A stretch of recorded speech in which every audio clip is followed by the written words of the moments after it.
Roy Speckart wrote, every year on the first Thursday of May, a peculiar thing happens. The president and government officials across the nation ask us to pray. Not only do they ask us to pray, they inform us of the value of prayer and how, according to President Obama's 2012 National Day of Prayer proclamation, prayer has, quote, always been a part of the American story, and today countless Americans rely on prayer for comfort, direction, and strength, period, close quote.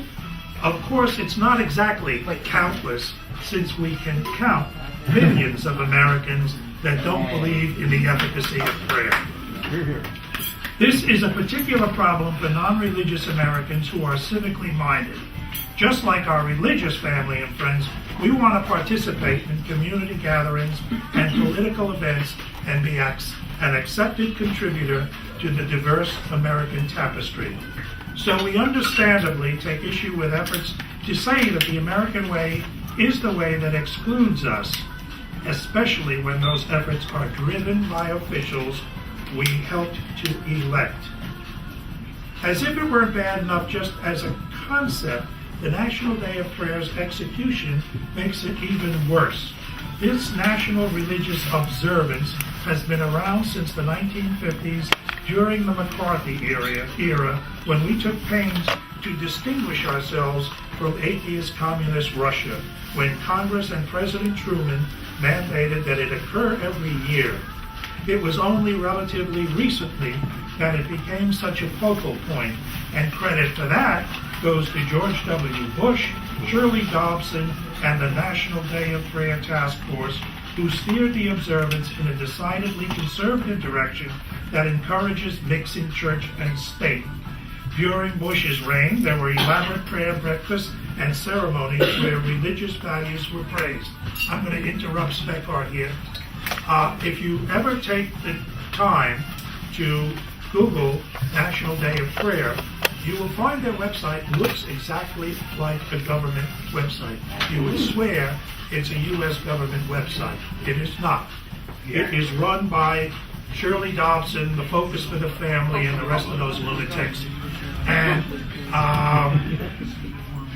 until early last year, and I promise, I swear this is true, because I saw it, in their section on how to organize your own local Day of Prayer event, it said, among other things, it said that everybody is welcome to your event. However, only evangelical Christians may be allowed to speak. So, that's where it is. Back to Speckart. This year's exclusion mirrors a recent rejection, this time from the memorial service held for victims of the Boston Marathon attacks. Those of you who don't know,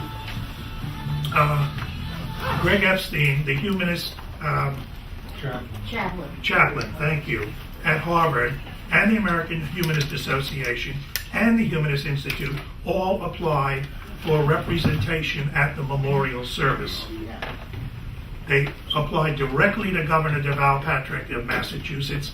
He ignored them, never responded, they were never invited, and you know, with over 100 people wounded, statistically, there had to be a dozen, maybe 2 dozen, maybe 3 dozen people who were injured. I don't know about the killed, there were only 3 people who were non-theists. That's what now obtains in America. 1 out of 5 American adults is not associated with a religion. That is more than the Mormons, more than the Jews. They were represented, we were not. Governor Deval Patrick ignored us. And we're getting pissed. We really are, and we should be. That's why humanists around the country will be celebrating the more universal National Day of Reason on the same day as the National Day of Prayer. Blah, blah, blah, blah, blah.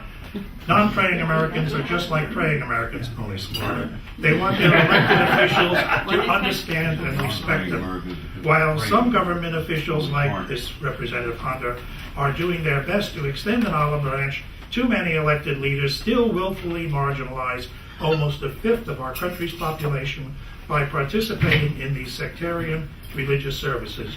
We should remind them that everyone should have a seat at the table and a place within the community. That's where we stand now in our day of reason, contra the day of prayer. This by way of introducing our speaker, our featured speaker, the only speaker, besides the one you can't get to shut up, today, Shelia Reynertson of MergerWatch. Until 3 weeks ago, I didn't even know what MergerWatch was. I never heard of it, didn't know anything, didn't know about the problem that it was created to address. And as a matter of fact, I'm exaggerating, this was a couple of months ago.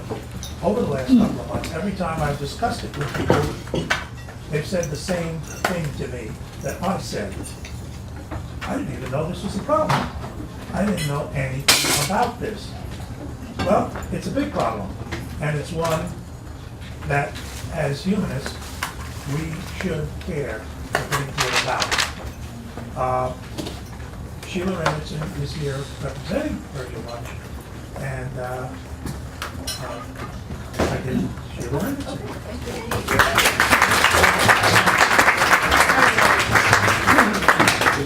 Thank you so much. It's a pleasure to be here. It's the first time, obviously, that we're meeting as two organizations coming together, and that's something that we realize we need to do more of, because we hear this. I hear it all the time. I'm on vacation, going down the Grand Canyon, and people are like, "What? That's a problem?" I mean, when I talk about my work, we hear that again and again.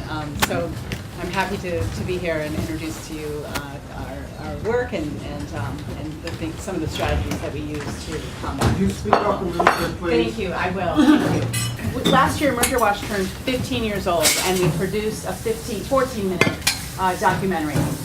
So I'm going to show that to you first. I was shocked. We were moving in the direction of losing women's reproductive rights. We finally get a look tonight at the details of a proposed hospital merger. The governor raised concerns over a religious entity taking over a publicly owned institution.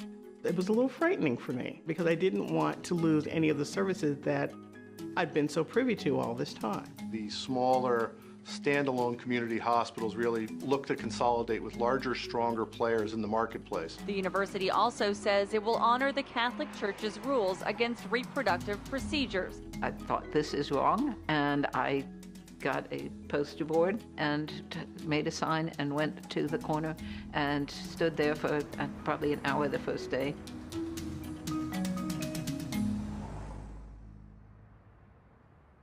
In 1997, when two hospitals merged in New York State, one of them Catholic, one non-Catholic, women showed up at the local hospital outpatient clinic for their contraceptive appointments and were told, "Oh no, we don't do that anymore. You'll have to go somewhere else."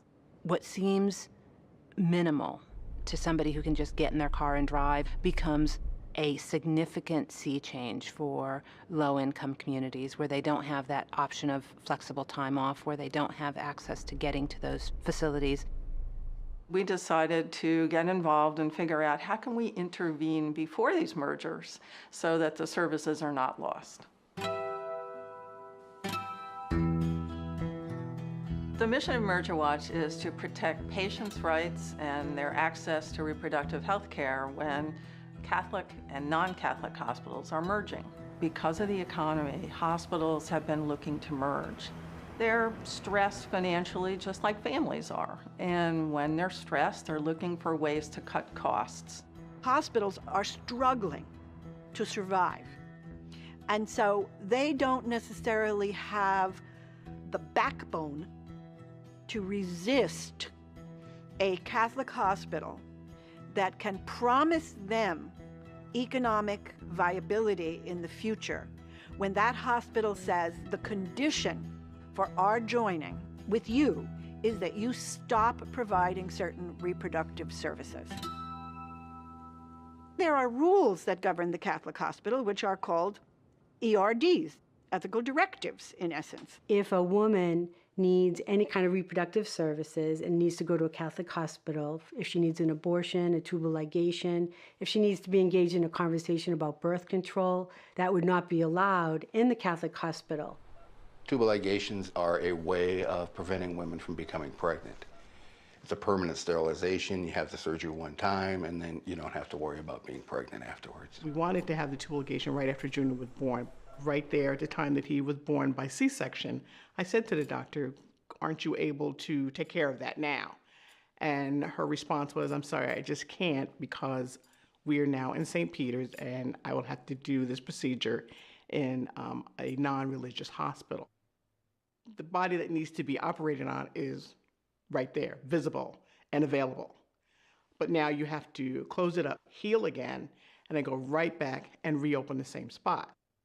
That seemed ridiculous to me.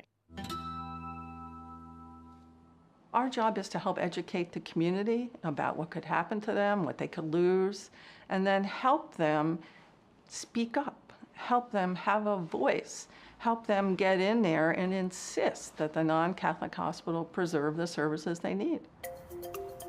I live in a community that has 2 hospitals. It became clear that we were moving in the direction of losing women's reproductive rights if the hospitals were going to merge. And that's where MergerWatch first came onto our screen as a resource that would help us understand what was before us and the challenges. Kingston was our first big case. On that case, we learned, what do community activists need to know in order to intervene effectively? One of the ideas that we came up together with the people from MergerWatch was putting together a big, beautiful billboard on one of the main roads that cuts through our county. What we do is bring the real people into the regulatory setting and let them tell their own story. All of a sudden, I found myself, this little local nurse, in Dr. Dane's office, the head official of the whole Department of Health, where I was able to have a conversation with him and say to him, as I'm saying to you today, my concerns about losing these women's reproductive services. The state came forward and said that you two have to form some sort of partnership or one of you is going to close. And because of the cultural differences between the two, one being religious and one being non-sectarian, the state also mandated that reproductive health care services in the community cannot be lost. The agreement developed so that we could have this building called the Foxhall Ambulatory Care Surgical Center that needed to be built in a way that would be safe and secure, as well as allow all the different reproductive services to take place in. The two hospitals, when they aligned, needed to keep the services separate because abortions take place in this building. And the sisters from the Benedictine Hospital objected for any services such as those to take place within the hospitals that were part of the alliance. So a whole separate building needed to be built, which cost an additional $3 million. It was a compromise, and it was one that we were willing to make. It's a very expensive solution. The positive is the women and families in Kingston have all of the services after the merger that were available in that community before the merger. The unfortunate piece is women's health care shouldn't have to be in a separate building. In the Troy case, MergerWatch's expertise was actually recognized and sought out by the officials of the non-Catholic hospital. So this time, the reproductive health services were not sent to the parking lot, like in Kingston. This time, they stayed inside the hospital. MergerWatch had said that in this environment that we're in, the need to have mergers happen between secular institutions and Catholic institutions was probably going to grow across the country. And if that was going to happen, they were interested in how to make that the best possible outcome. You can picture the number of moving parts in this merger that we're putting together. As you move one thing, it affects something else, so everything needs to be phased. MergerWatch helped Dr. Reed and the board recognize what the stumbling blocks may be in bringing together a secular and Catholic system. There was concern at all levels, both at St. Peter's and at Northeast Health, about how would you do this. Our discussion with MergerWatch was very helpful for us because they had the larger view as what had happened in other areas. Hospital officials stress the merger will take years. It was a long process of review and understanding and feeling comfortable. So the Burdett Center is a hospital within a hospital. Although it is a separate legal entity, it's a separate hospital, it is located within a physical plant that didn't need to be completely built from the ground up. Women are able to be within one building and access all of the healthcare services that are provided in the community.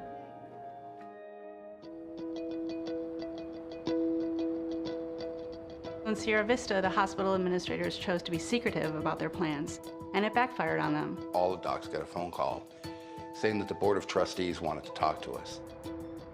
We had an unscheduled meeting to announce that Sierra Vista Hospital was going to be merging temporarily with a Catholic healthcare system in Tucson.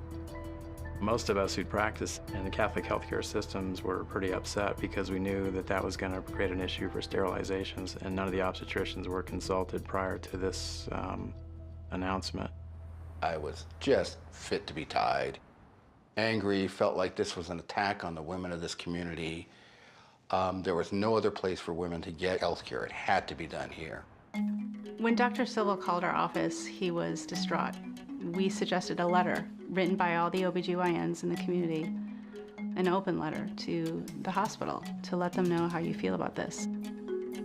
We decided to do a newspaper ad. That ad is what really kicked us off and got us going. This is just wrong. What can we do? We said, we're getting involved. This is too big a thing, and it is not the right thing for this community. And we were also concerned about the end-of-life directives. I went on their website and looked at their ethical policies, and on any decision you could possibly come to, they say, unless it violates Catholic principles as we see them. So it's include the family, but if we don't like the family's decision, we don't have to go by it. We decided to picket, and we set up a picket schedule that we updated every week to make sure that people were covering it and that nobody covered it by themselves.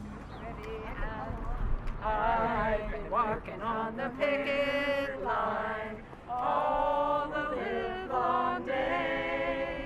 Most of us were 70 plus. It really struck me that in my 70th year, I would feel so strongly about something that I had to speak up. There were people out protesting almost every single day, Monday through Friday, for an entire year. We were trying to get the attention of the board members, and it was very frustrating. Charlie, blow your horn. There was a palpable depression among the obstetrical staff and among the doctors, and as well as the nursing staff, because we all knew that we were doing things that we didn't feel were in the best interest of the patients. I believe a turning point for our community with this possible merger was when a woman locally was miscarrying twins. And she had already miscarried one at home and came to the hospital in dire need. And Dr. Holder, the person on call, had to decide what to do. We had discussed the management plan to help her finish her delivery. I hesitate to call it delivery, it was finishing a miscarriage. And then I was informed that we couldn't complete her miscarriage because there was still a heartbeat on the fetus. We had to explain we had to transfer her to Tucson because her local community hospital, which medically obviously could take care of the problem, now because of this Catholic Church affiliation could not take care of her problem. To have to travel 100 miles to Tucson for a facility was threatening the mother and certainly stressing a family. It was just a very gut-wrenching thing to have to put the staff through, put the patient through, obviously. So we had been told that we wouldn't have a problem with dealing with miscarriages, which is what this was. And it turned out not to be true.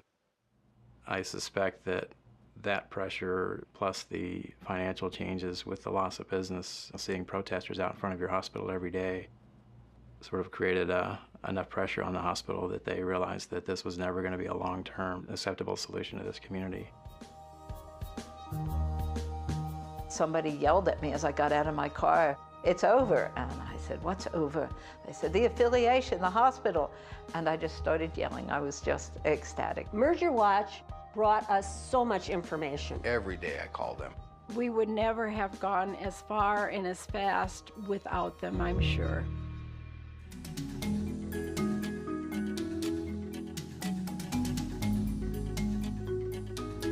MergerWatch is a very unique voice that was needed and came at the perfect time.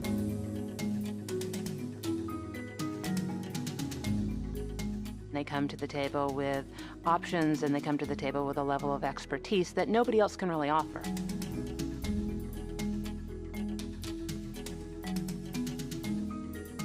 MergerWatch is protecting all of us. Why do we have religious hospitals to begin with in this country? Obviously, these hospitals were established at a time when we were a much more religious society, to ensure that patients of faiths could have access to important rituals, and to help Catholic and Jewish doctors specifically find a place of employment because they were discriminated against in other settings. And obviously, for some faiths, it is important to provide health care. So the Catholic tradition has a very rich history of establishing healthcare where no healthcare existed before across this country. Today, Catholic hospitals look very different than they did when they were first established, right? So as we become more secularized, these hospitals look very, very different. They serve patients of all faiths or no faiths at all. They employ physicians and staff of all faiths and no faith at all. They rely heavily on public funding, just like any other acute care hospital in this country. 30 to 50% Medicaid and Medicare in government funding for research. And they're licensed to serve the general public. And increasingly, as I will talk about, they are entering partnerships with secular hospitals. It's just because it's just an industry-wide situation where hospitals are consolidating as community demographics change. We have too many hospital beds, and hospitals have been consistently consolidating since the early 90s. Today we have a situation where 60% of the hospitals in the United States are for nonprofit entities. The other are public and for-profit entities. And of those nonprofit entities, 7 of the 10 largest nonprofit health systems are religious, and 6 of those 7 are Catholic. They're huge. These are huge systems, 81 hospitals, 76 hospitals, 49 hospitals. They were smart. They started consolidating amongst themselves first, and it gave them a leg up when hospital consolidation across the spectrum started to really take off. They were already big when consolidation started to really happen. In the last 3 years, we have seen a high number of hospital mergers again, just like we did in the mid-90s. So mid-90s, we spiked, and then it kind of leveled off in the early 2000s, and then now, since the recession, really, 2008 recession, we are seeing a lot of hospital merger activity. There's decrease in reimbursement rates, tight credit due to the recession continues. Hospitals are looking for added leverage in contract negotiations for insurance companies. And there are many incentives offered by healthcare reform, the Affordable Care Act, to encourage hospitals to deliver coordinated, more efficient care. And so obviously a subset of all of these hospital mergers may include secular and religious hospitals coming together. And they pose challenges in reconciling different hospital missions, ethics, and services. And when one of those partnering Catholic hospitals is religiously affiliated, its leadership may demand that the merged entity adopt the religious rules of that entity, of the healthcare, the doctrine of that hospital. Catholic secular mergers pose the biggest ethical conflicts because Catholic hospitals follow what's known as the ethical and religious directives for Catholic health care services. This is a list that was published in the 1970s. It's been revised a few times. It's on its 5th revision by the U.S. Conference of Catholic Bishops. And they're enforced by bishops in the Vatican. The bishops are responsible for enforcing those rules within their own diocese. They're applied to more than 600 Catholic hospitals and 50 HMOs in the United States. And they are, again, imposed on secular hospitals that merge with Catholic facilities or are managed by Catholic health systems. I'm not going to go into all of those. I'll call them ERDs sometimes, or I'll call them the directives for short. I'm not going to go into every single directive, but I'll give you an overview of how they affect healthcare. You may think that it might just be abortion or women's health services, and it is disproportionately does affect those women's health services. But it does other things as well. I'll go through these. Contraception services and counseling are not allowed in a Catholic hospital. Emergency contraception for sexual assault survivors are not allowed in Catholic hospitals. If there is a state law, like there is in New York, you are mandated to give emergency contraception to rape victims in the ER in this state. But some Catholic hospitals may impose a little layer of bureaucracy there and do a pregnancy test first, or an ovulation test first before they administer the drug. Tubal ligations and vasectomies. Sterilization is not allowed in the Catholic hospital. The ban on abortion is an obvious one, but it can affect the prompt and appropriate treatment of pregnancy emergencies, like ectopic pregnancies and miscarriage management. Because if there's a heartbeat present, they cannot do the standard of care and terminate that very much wanted pregnancy, but is no longer a viable pregnancy. If there's a heartbeat present, they will delay or transfer the patient. Safer sex counseling, condom use is frowned upon by the Catholic Church, as you may know. So you're not going to get good comprehensive counseling in a Catholic hospital. Infertility treatments are not allowed. So that's not commonly found in a hospital setting. It'll be in a doctor's office or an outpatient clinic. But if those doctor offices and clinics get acquired by the Catholic system, if that's part of the deal, then those offices can no longer provide these kind of services. The honoring of patients' end-of-life wishes. Since the Terry Schiavo case, remember all of that, the Catholic bishops have actually beefed up the directive about keeping somebody alive in a vegetative state. You cannot honor end-of-life wishes in a Catholic hospital sufficiently.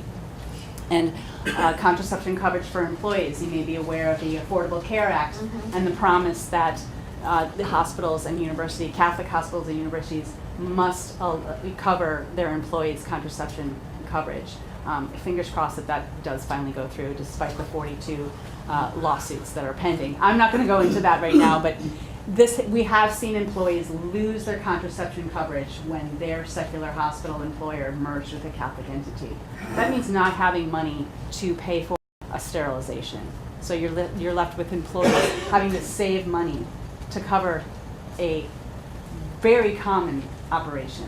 It's very frustrating. These are the principles that kind of guide our work, and I have to keep going back to these to remind, because I get really in the weeds with contractual language and public policy language and really deep analysis of some of these language agreements. And it's important for me to stop and think back to what we're doing in our work. The welfare of the patient must be at the center of medical decision-making and treatment. And the beliefs of a caretaker or religious doctrine of a healthcare institution cannot be allowed to obstruct a patient's access to care. And patients must be able to make treatment decisions based on accurate medical information and their own ethical and religious beliefs. So MergerWatch was created in 1997 up in Albany, New York, actually.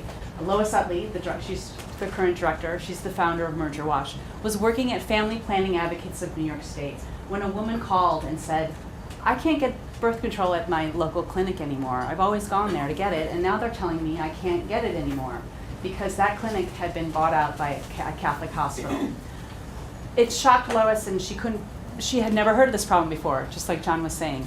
And this was right at the peak, right when the hospital consolidation was really starting to peak. That is what started MergerWatch. So it became a project within Family Planning Advocates, and she then moved the project down to New York State in 2006, I believe. We have worked on over 115 cases in 38 states. We have successfully stopped 32 mergers. We have undone more than a dozen mergers that were already completed, and we were able to undo them.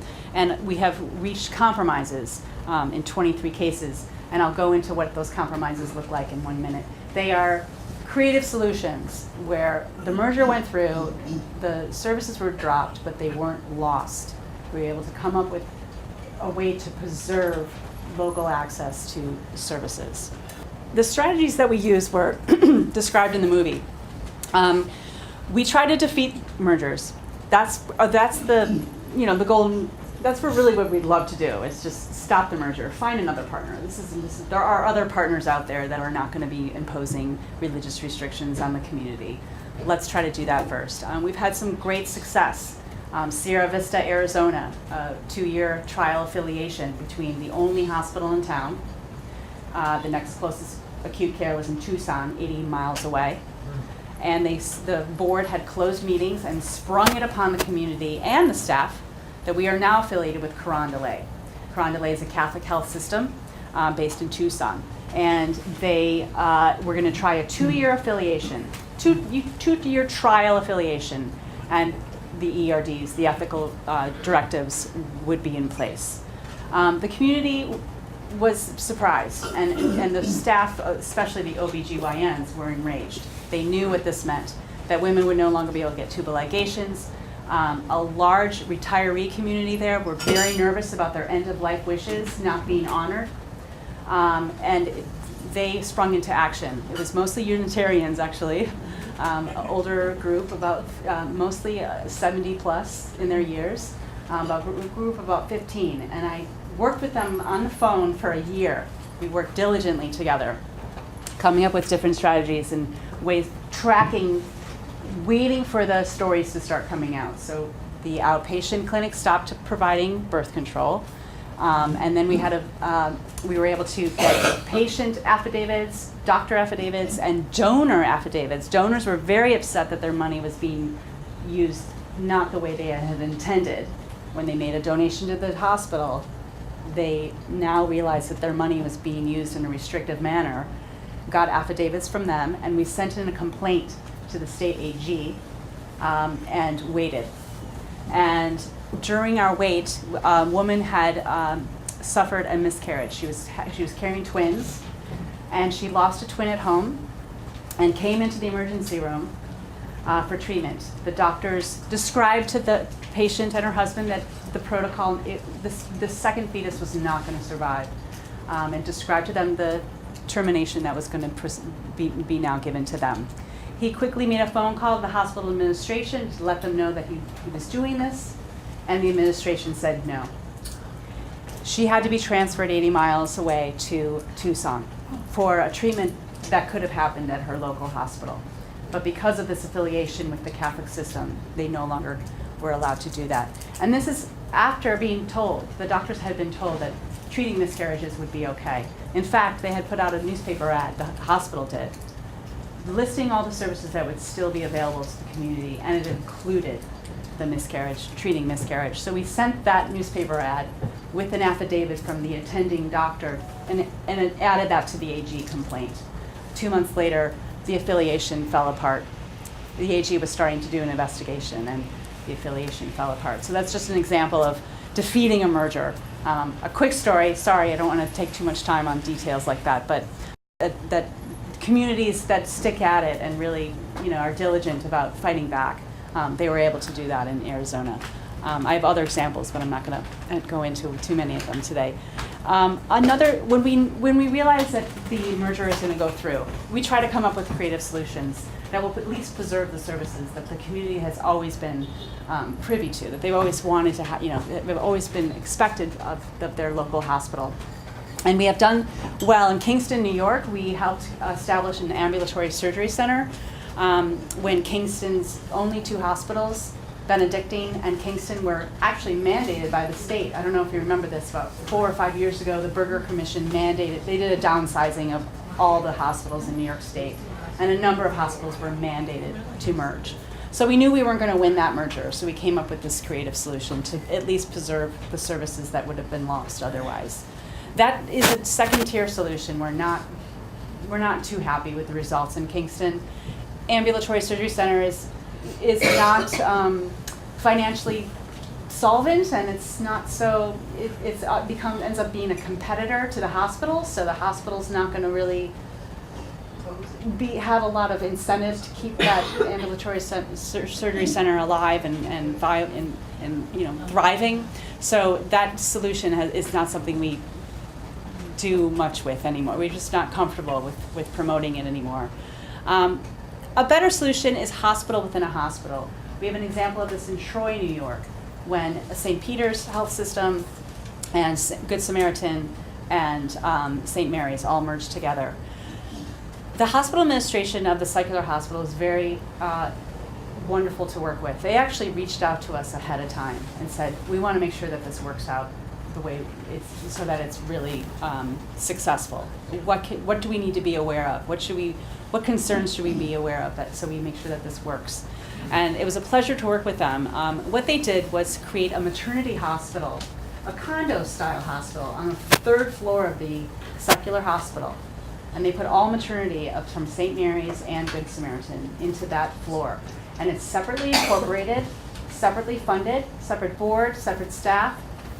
That is able to preserve all reproductive health services, whereas the rest of the hospital is now under the directives. The only thing that is not allowed is abortion, and that was okay with that hospital because they only did about 17 a year, and they have really good alternative providers around the area, in Albany especially at the hospital. It also doesn't address end-of-life care. There's really no carve-out solution, it's another way of describing this, for end-of-life care. So there's that risk of like, well, we were able to save many services, but there's still a concern, and we shared those concerns with the administration, and they felt confident that there was no shenanigans going on. So we wait and monitor and hopefully not hear of a story, but we do still remain quite aware that we can't save every service, or we can't guarantee that this is a foolproof solution. And then the last one, I'll just quickly jump down to dropping the ERDs from a Catholic hospital being acquired by a non-Catholic buyer. Sometimes you have a struggling Catholic hospital. Actually, New Jersey is in the middle of this. There's about 5 Catholic hospitals that are really struggling. And when a buyer comes, or a potential bidder comes to make a proposal, they will put a condition on that agreement, that if you acquire us, you have to promise that you'll always keep the directives in place. And most buyers just say yes, without another thought. It really surprises us. This did not happen up in Montefiore. Montefiore, about 7 years ago, 6-7 years ago, they were actually encouraged by the state to acquire Our Lady of, I'm forgetting the name of the hospital. I'll remember in a minute. It's a Catholic hospital that was struggling, very close to Montefiore. And Montefiore has a rich history of being, a lot of Jewish board members. It has a rich history of being a Jewish hospital. And so they actually were like, yeah, we'll acquire them, we'll take them over, but we're not going to keep the ERDs. That's not going to happen. It was a non-starter. And so what they did instead was sunset the directives very respectfully. They allowed their directives to stay in place for 3 years, and then they quietly introduced comprehensive services, quietly removed the statue of St. Mary out of the front lobby and removed the decor. And now that that building is now a division of Montefiore, and service, full OBGYN services are in that building, and there's nobody, and that's what the diocese agreed to. They really had no other choice, but it's a solution that we now actively promote. So we get ahead of the game and try to get in and talk to the secular buyer and say, you know what, you actually don't have to say yes to that condition, and we ask you to allow this acquisition to be an opportunity to expand services in a community that may not have great access to begin with. Wouldn't it be great if this hospital could offer comprehensive services? So it's just another one of our strategies that we use. Community mobilization is our #1 mission in our organization. We work with a lot of grassroots organizers, advocacy organizations if they're available, to make the community aware of what's coming down the pike. So when a hospital, a secular religious hospital merger is introduced to the community, the first newspaper article that you usually read is pretty much the press release of the hospitals. They paint a very rosy picture. This is good for our community. We would never be able to survive without it. And so it's an uphill battle initially to get the community on board that this is going to be a problem, really a big problem. So let's educate the community. So if you can get a group of 3 or 4 in a community to take that on, you can really go far. But we can't do it without that on-the-ground support. We're aware of 15 mergers right now that we would love to be involved with. There's maybe 4 or 5 that we are able to get on-the-ground support and start campaigns. So it's impossible to do our work without on-the-ground support. They do great work educating the public through public forums. They get meetings with secular hospital officials. We assist them with letters to the editor. If there is a state review process, we help them submit written and oral testimony to describe the importance of maintaining access to certain services, and then of course, helping them get ready to give oral testimony if possible at the public hearings.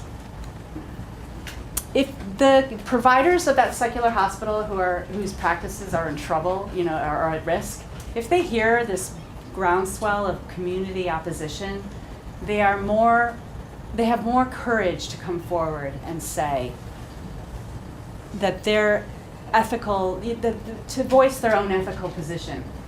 And it's really a strong advocacy technique to see in the paper a doctor say, I would not be happy practicing in a hospital where accepted medical procedures are restricted. I love what I do. They're stating their own ethical position very forcefully. We wish to give patients the best care we can, and that's what it's all about. So to be restricted by a religious or political belief that is not mine, I do not feel that was a right choice. The person who makes that decision is someone else who puts their belief systems and their ethics on me and my patients, which I just don't think is right. All 3 of these doctors live in communities that we were able to defeat the mergers. And I don't think it's a coincidence. I think when people read that in the paper, they're like, oh yeah, that ethical position counts. It's really important. So it's one of my favorite things to do is get the providers to feel comfortable with stepping forward and taking a stand. Not always easy, because there's a risk there. They don't want to lose their jobs. They have privileges at this hospital. They may lose them. So it's not common, but when it happens, it's very powerful. There's regulatory interventions that we do if we can. I think it's 38. See, I should have checked that before I came here. Certificate of Need is a state law in about 38 to 40 states that allows the state to review hospital transactions before they go through. So in a number of states, we have a review process for hospitals that are either affiliating or merging or acquisition or new construction. And we have one in New York, and it's actually quite good in New York. That being said, there's a number of states that have certificate of need process that's not very strong. It doesn't allow community members to come in and have their voices heard. And then, of course, we have a number of states, a lot in the South, that have no review at the state level. This review process is a great intervention point for consumers to come in and say, we demand that the preservation of services be part of this, be put on this agreement as a condition of approval. And it has worked to our benefit in New York State in a number of cases. And it's something that is needed in every state, but it's not available in every state. It's unfortunate. And in fact, nationally, the trend is to weaken these CON laws. It's a free market thing. Like if a lot of business owners don't want their state agencies telling them what to do. We also have the state AG process that we can approach, like I described in the Arizona case. Charitable trust arguments, like I described, where a donor is disappointed to hear that the money that they gave to the hospital is now being used for restrictive care. You actually have some protections at the state level for that kind of egregious situation. And then the Federal Trade Commission has become more active lately because of so many hospital transactions that are a result of or taking advantage of healthcare reform initiatives.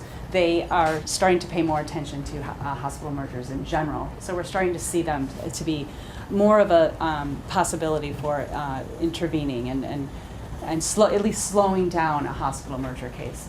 A lot of these cases take months, 6 to 18 months. And one of our strategies is to actually slow it down. And if you can slow it down long enough, they tend to fall apart. So the FTC is another avenue for doing that.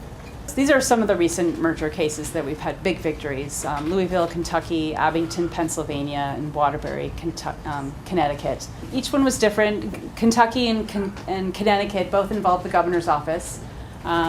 Big players in those. And then Abington, Pennsylvania was the fastest case we ever had. It was 3 weeks long. The community was livid about this.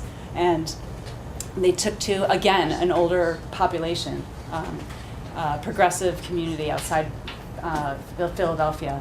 And they took to social media and shut the thing down in 3 weeks. So this is my list of current cases up on my wall. If you have any relatives, friends, anybody in these communities who would be interested in hearing more about this, please send them my way. I'd be happy to talk to them. Maybe they have some inside information that I could use. Our newest case is in Houston, Texas, where a 4-hospital system is being taken over by a huge Catholic system. And then Washington State is my other one that's just eating up a lot of my time. Washington State is going through a huge amount of secular religious hospital mergers at the moment. And it's ironic. It's ironic because they're a very progressive state. They have excellent policies, not only for reproductive rights, but end-of-life care. And same-sex marriage was just passed there. And it's ironic because they're one of the least Catholic states. In fact, they're the states with the most what am I trying to say? Secular. Most secular state in the Union, right? Yes, yes. So they are basically freaking out. They can't believe that they are being put in a position. It just also happens to have 3 of the 5 largest healthcare systems in that state are Catholic. And I was just out there all week this week, working with a broad coalition: ACLU, Planned Parenthood, NARAL, PFLAG, which is Parents and Families of Lesbian and Gays. Great. High state minimum wage. And a high state minimum wage. I didn't know that. Higher than most other states. I didn't know that. And their economy. And interesting update: high percentage of progressive huge employers, Amazon, Starbucks, some of the really large employers that are actually really progressive. So we've been actually educating the large employers about this issue. The whole northwest quadrant of the state is 100% under Catholic. The beds, the hospital beds are all under control by the Catholic hospitals. It's shocking. So we've been working on state strategies there in addition to what I call whack-a-mole advocacy, where you're dealing with each individual transaction as fires flame up, but also trying to figure out a statewide strategy for that state. So big stuff going on out there. That's the end of my presentation. We're right up the river. We're actually right next to Riverside Church. Come visit us. And,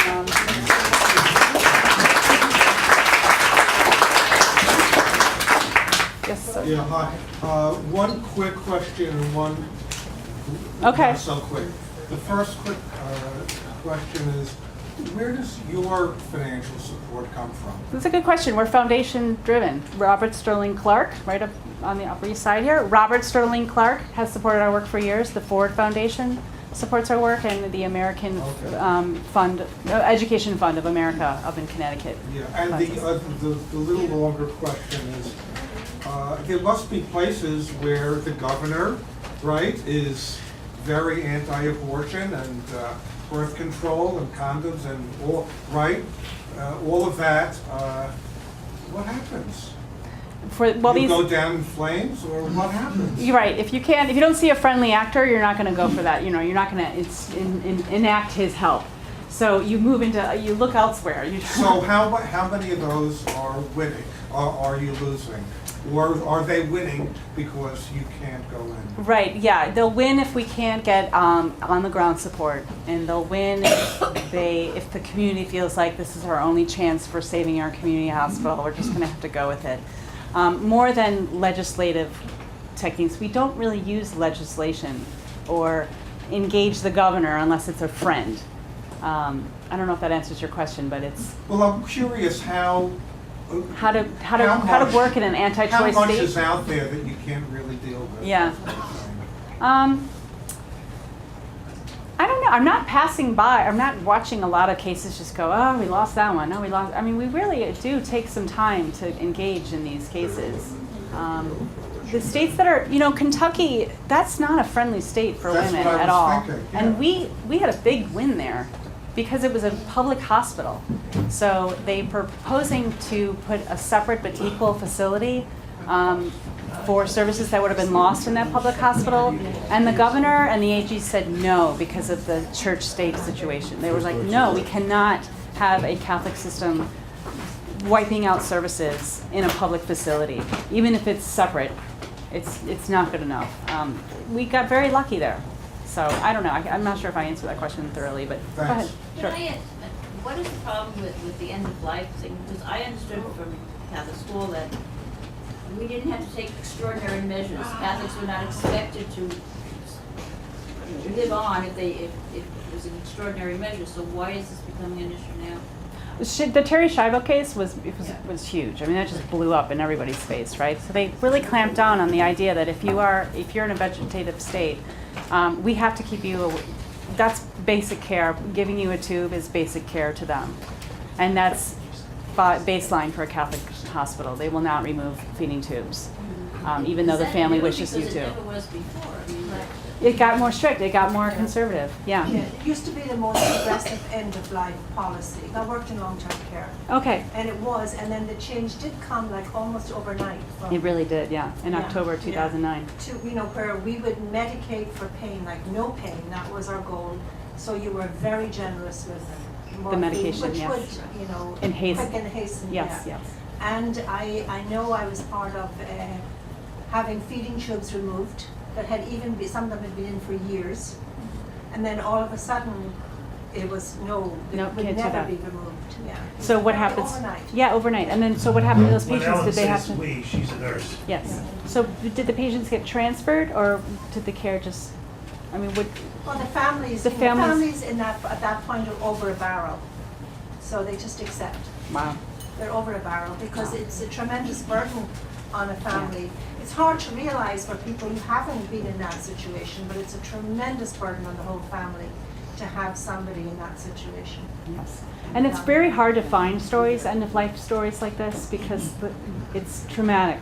And so when their loved ones do end up passing away, it's very rare for them to come forward and want to be an advocate and expose these stories. It's very hard to find these stories. And actually, in fact, I think that the most progressive written statement by Rome is still the written statement, but not their practice. Right. So and this I think is. It might have come in with Ratzinger overnight. We hear this quite often that, like, well, yeah, they're the rules, but they're breaking them all the time. It's really no big deal. Well, it becomes a big deal when the religious system is merging with a secular one. And the secular one wants to understand what the rules. Wait, so you're saying we have to follow the rules, but we don't have to follow the rules? I don't understand. Where is it in writing? Can you get it in writing? It becomes the spotlight on these restrictions becomes very glaring to the Catholic partner, and they don't like it. But you know what? Too bad. But also, we need to know what these secular law restrictions are. in this country favors the Catholic Church in particular and all religions in particular. They have privileges that Catholic churches aren't covered by, or any religious by ERISA, so which protects our pensions. Like a lot of us who work in the religious healthcare system maybe wouldn't do it if we knew that, Does anyone have a question? They have to leave soon. I just want to. Yeah, go ahead. I wanted to find out, how do you get involved with your organization? We have a mailing list either you can ask for through info@MergerWatch. It's really just a matter of staying in touch through that we have our supporters. And I have one other. Yes. Okay. And I used to live in Austin, Texas. Oh, yes, so and you I'm know a the nurse Seton as well, case. and I know Seton, and I worked for St. David's, and I remember Okay. at the time that I was there, which was like from 91 to 2001, they acquired Brackenridge Hospital. Yes, and they put the hospital within the hospital. That's right, because the nurses that did tubal ligations would clock out of their own cost center and clock into the And the second- Vatican didn't like that. Yeah, and I don't know exactly what happened, but I was They created a interested- hospital within a hospital Okay. successfully, and then state funding, which was run by medical Right. branch, Okay. and then funding got cut on the state level. Thank you very much. What's his name? The governor. Oh, yeah. And Gary. And that hospital has been swallowed up by Seton, and so women who need tubal ligations, who are go to that safety net hospital, now have to go to St. David's. St. David's, that's right. Yep. Yeah. And is So that's why a you solution had that Austin should have up been. It was a great solution, but it got axed because of funding. Very fun. So all of these creative solutions are financially, not stable. Go ahead. Yes. Yeah, I know that most Catholic women use birth control just like women. Yes. And there's an organization, Catholics for Free Choice. Catholics for Choice, Are yes. they involved in We this? do employ, yes. Once in a while, when there's a case where there's a large Catholic population in that community, we will bring in Catholics for Choice as the coalition And member. they are affiliated with you, they help you. Yes. Oh yeah, we do great work together.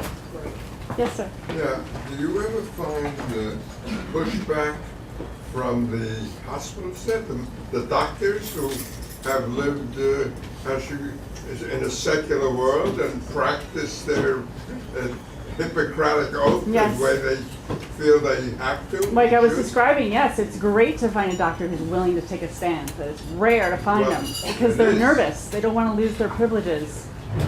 It's very tricky, but yes, it's wonderful when we do find those doctors who are saying, no, it's important for us to You be mean vocal. there's very few principled doctors? No, they're principled. They're just they have jobs to keep. I don't judge them for that. I really don't. I was curious, when in these, all the mergers that you mentioned a lot of the systems are Catholic, but Yes. are they predominantly the dominant partner in most of these mergers? Yes, are the Catholic ones the ones They're the ones buying? making that? Yeah. Are there other There religious is- groups involved? Or do we just- There's Lutheran, there's Baptist, there's Jewish, there's Presbyterian. there's Well, like Presbyterian. Mormons who have many beliefs that are, No, it's the Catholics happen to. There's 16% of the hospital beds in this country are owned by Catholics. So they're the ones doing most of the They're acquisitions. Yeah, and they just happen to be the ones with the most egregious restrictions. Why is that? They've been in healthcare for a long time, and like I described, that they started consolidating ahead of everybody else. But you're saying even if they're the junior partner, for example, maybe Oh. the secular organization is not being on the ball enough to restrict the ERDs, is that what you seem to be saying before, that's, or if they're being taken over, if a secular operation is being It's taken over, they're just gonna go like this? Before they can even sign one paper, they have to agree to the condition that they'll take on the ERDs. And they're not strong enough to say no. That's what we're working on. I mean, that's really the mission of our organization, saying you don't have to say, let's back up a little bit here. Did you really look at the demographics of your community? Can you really afford to, can a community really afford to lose these services? That's kind of the mission of our organization, to slow these things down and say, no, this is not good. There are some affiliation agreements that only take on 2 or 3 restrictions. But are we happy with that? I don't know. It's usually abortion, euthanasia, and infertility treatments. If they don't go along, there's no one else to buy them, they face either take the ERDs or you're out of business, is that it? That's the. It's more. What happens is that a hospital that's struggling will put out an RFP, a request for proposals. They'll get 5 bidders. They'll get 5 proposals back, and they review them all. It's the one that gives them the best deal that we're going to go for. And if it means you have to take the ERDs on, I guess we'll do that. It's kind of that attitude. Not all boards act like that. Some boards don't like that. They really don't. No, we're not going to take on religious restrictions. So you get a very wide variety of reactions to that. So I used to work for the Salvation Army at hospitals, which went out of business, they closed their stuff. went to another area. But I know that in the Union, you know, a lot of Catholic hospitals closed. You know, St Vincent, St John's, around here, various other ones. So, and then some of them were transferred into like condos. You know, the buildings. Yes. So Same the strategy then, you're saying, seems to be consolidate among ourselves and then have the merger. So they look to expand in the United States, like as opposed to the Salvation Army, which was diminishing, of course, in the United States. You're saying the Catholic hospitals are alive and well and trying to expand in the healthcare industry. I'm saying that the strongest nonprofit health systems in this country happen to be Catholic. And in order to they want to stay relevant as a business and increase their market share and make good investments. It's business. It's a business move. And they're not being run by nuns anymore. These are suits running these organizations. And they just happen to have their feet in Catholic mud. And there is no way to convince them, only one system has done this, to convince them to, why don't you step away from the church and just be a nonprofit? The tradition of healthcare and Catholicism is just too strong. They'll never do it. Only one system has done that. Catholic Healthcare West, 2 years ago, turned into Dignity Health. They removed themselves from the Catholic Church. There's no longer any bishop oversight, but they still have their feet in Catholic mud. They still have Catholic hospitals that maintain the restrictions, and then they have secular hospitals in their system that take on those three restrictions I mentioned: abortion, euthanasia, and infertility. My point being, it's just a business move. You know, this is a business move, and it just happens to be. Closing hospitals, you know, you figure that you're going to lose some people to other things, to other areas, but in fact, they're putting the resources for closing the hospitals, making money there, selling the building, and then trying to put the strong arm on secular hospitals. So it's in one way seemingly diminishing, but in another way overtaking what else is there. Yeah. Taking over other things that are there. Yeah. You know, one thing I've wondered about, you know, if you're pregnant, right, and the husband and the wife would rather have the wife would rather have her own life preserved, and if there was a danger in this. A lot of people would feel that way. Is there any information given out in communities that would pressure the hospitals? And hospitals are always advertising, we're the best place, this, that, and the other thing. Is there any way to let the people in an area, in a city, especially where there's competition, know that if you go to this hospital, this and this could happen? Yeah. If there's a choice in the community, most OBGYNs, within that example, will have privileges in 2 hospitals. And they'll just make it sure, you know, they'll communicate to their patient, if you want a tubal ligation or, you know, after your cesarean, we're going to deliver at this hospital, not the Catholic one. Or if something comes up in your pregnancy, I want to encourage you to go to this emergency room and not this one. But if there's no choice in the community, that's a big problem. What's the story with St. Louis Roosevelt, for example? That's not Catholic. It's it's not. It's a secular hospital. Yeah, do you find that sometimes the religious hospitals will take punitive steps against physicians who might, for example, have privileges elsewhere and will exercise proper medical ethics elsewhere? Yeah, they're not allowed to do that unless they're employed by the hospital. If they have privileges, they're free to do what they want off campus. No, they're free, but that doesn't mean that a religious hospital can't do punitive things with them, right? They can't. Kick them out.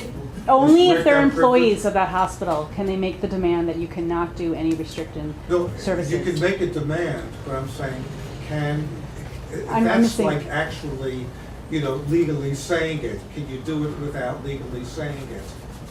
In other words, I'd like to know if doctors are being punished for providing a comprehensive health care elsewhere outside of the Catholic hospital. I do not have any examples of that particular scenario. Or even just being politically active. I have examples of doctors being punished for providing birth control at their offices after that office had been acquired by a Catholic system. They Well, were that's something kicked out. different, They were yeah. kicked out of their offices. So, yeah, it does happen. Do you see the motivation behind this trend, either economic or proselytization? Economic.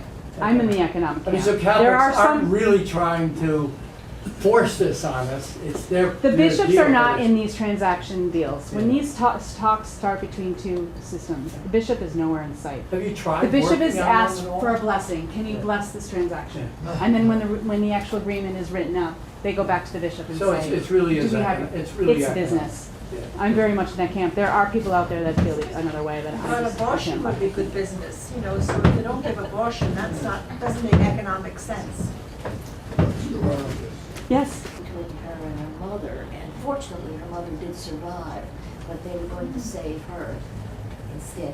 Does that still hold? Are Catholic hospitals still choosing the baby's life Yes. over the mother's? I don't know if anyone's heard of that Phoenix, Arizona case where a nun on the ethics committee was part of the decision to We wrote it allow, up in the newsletter. yes, allow an abortion for a woman who had a terrible heart condition that was going to kill her, and they needed to perform an abortion. Right, the pregnancy was going to kill her, and so this nun was part of the ethics committee that said provide the service. The bishop came down hard on that nun.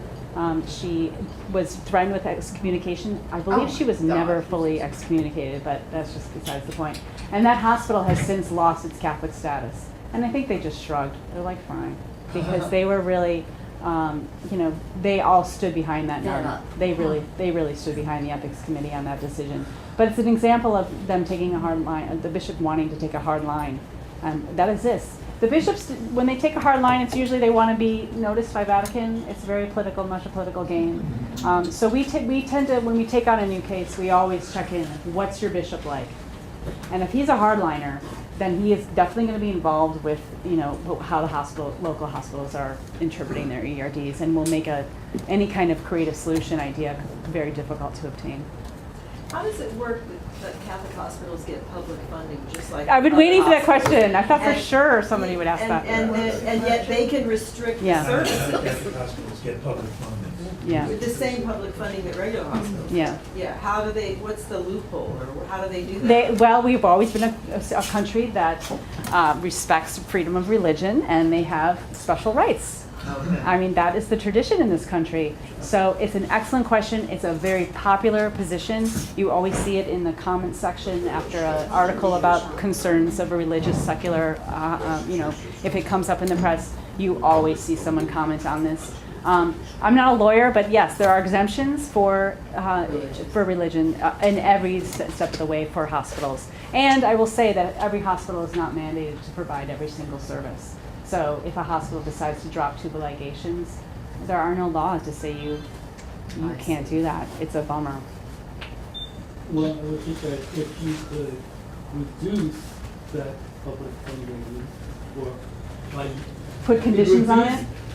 In other words, say your tax exemption would be reduced by the dollar amount that it will cost to have that procedure performed Elsewhere. It's a good point, yeah. You could say, well, it would be a road they wouldn't want to travel down, and certainly be a strategy for. Yeah, that's a good point. Well, Massachusetts, if I'm not mistaken, restricts public funding for hospitals that That are don't religious? Really? allow, that have religious restrictions. Really? Yeah. I'm gonna have to look into that. Yes. It's a recently, in fact, they discussed that on Meet the Press today. Oh, really? where, Okay, I have to look into that. where the I wonder if it's related to their healthcare reform law, something in the law. where I think it was Richard Lowry, who was a conservative, because they broached that situation, and he claimed they're restricting religious freedom. Because they're not going to give public funding to institutions that restrict. promote, certain religious values, which restricts the general public. Wow, I'm very curious about that. I want to look into that. Thank you for mentioning it. That's maybe coming. Maybe, and maybe something Washington State could use, so I'll look into that for sure. I don't know how far it's gonna go. If the newest federal bills, Obamacare, is a model from Massachusetts. It is. And the same problem is running into with Obamacare. It probably comes out of that original. Yeah. Very possible. Original bill, yeah. Does anyone else have any questions? Okay. Thank you so much. Thank you.